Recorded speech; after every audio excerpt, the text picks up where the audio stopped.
You spend about 40 years working for a retirement that's supposed to be the prize at the end of the road. You put in the hours,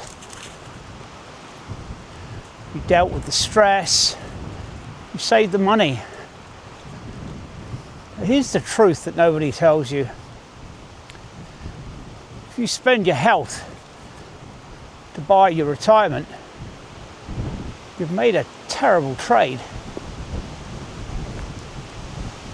But at 65, I see too many people arrive at the finish line with a bank account full of money and a body that's too broken to use it. They're busy negotiating with their future, trying to figure out how little they can do today and still be okay tomorrow. Quite frankly, the time for negotiation is over. If you're sitting there telling yourself it's too late to change the trajectory, you're not just lying to yourself. You're signing a bill that your body won't be able to pay. And that bill is coming sooner than you think. We have this idea that health is a feeling. And as a result, we wait until we feel like exercising or feel like eating better. But unfortunately, your body doesn't care about your feelings. What it cares about is physics. Think about your joints. Strong muscles are the only thing that protect them.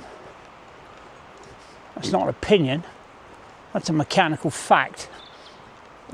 And when we neglect those muscles, whether through sitting still too much or just taking it easy, we're essentially removing the shock absorbers from a car and expecting the frame to hold up.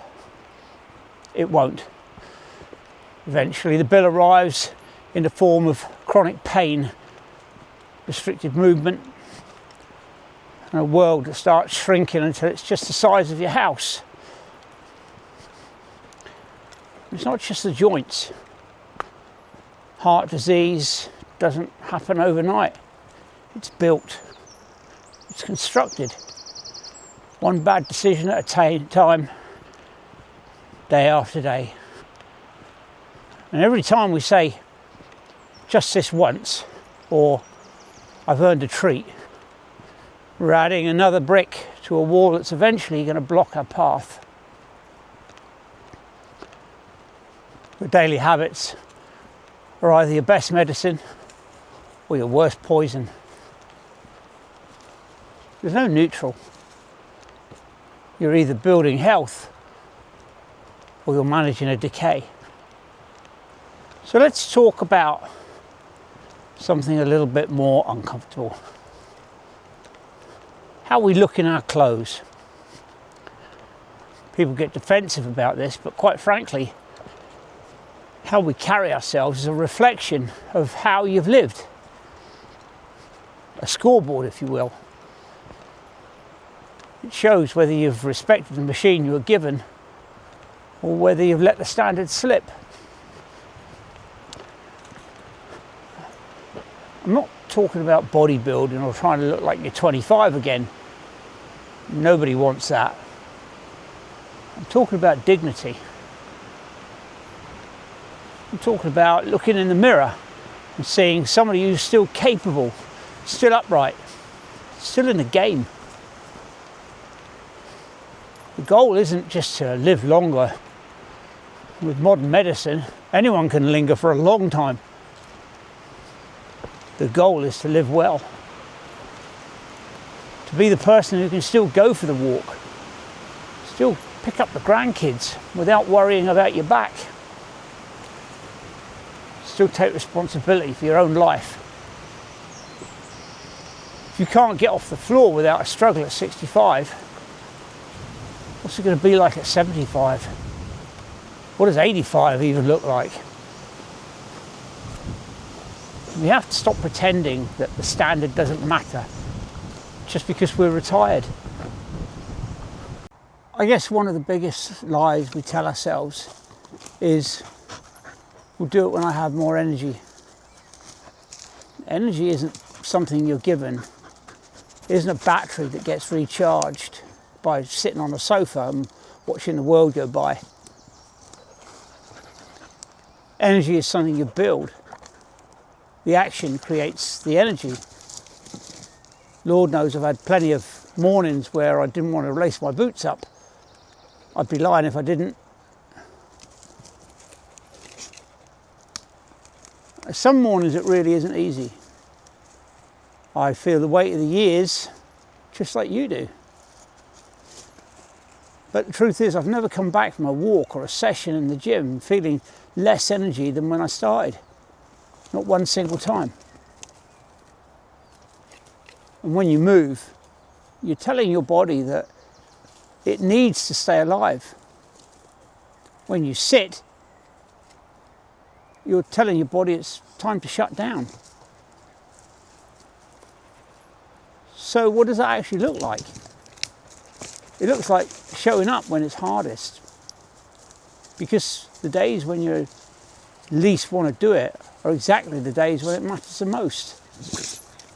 That's when you're either building the habit or you're eroding it. There's no middle ground. You're either moving forward or you're sliding back. So, why do we say it's too late? Well, I think we say it because it's a relief. If it's truly too late, then we don't have to try. If the damage is done, we can just sit back and accept the decline. Basically, it's the ultimate excuse for laziness, disguised as realism. We tell ourselves we're just being sensible by slowing down. But let me tell you something. As long as you're breathing, it's not too late to change the score. I've seen people start in their 70s and gain back years of capability. You might not get back to where you were when you're in your prime, but you could certainly be better than you were yesterday. At 65, I don't have the kind of time I used to have. I don't have 20 years to think about it. Every day that I waste is a day I'm never going to get back. And honestly, neither are you. So stop pretending you have forever to get your act together. The time to stop the slide is right now. Standards aren't a feeling. The standard is a line in the sand, and below this line I don't go. And the line doesn't move just because I'm tired or because the world tells me I should be taking it easy. Decide who you're going to be in 10 years. Because that person is either going to thank you for what you did today, or they're going to be the one paying the bill for you because you didn't do it. The walk doesn't care how far you go. It just cares that you go. So stop saying it's too late. Just go.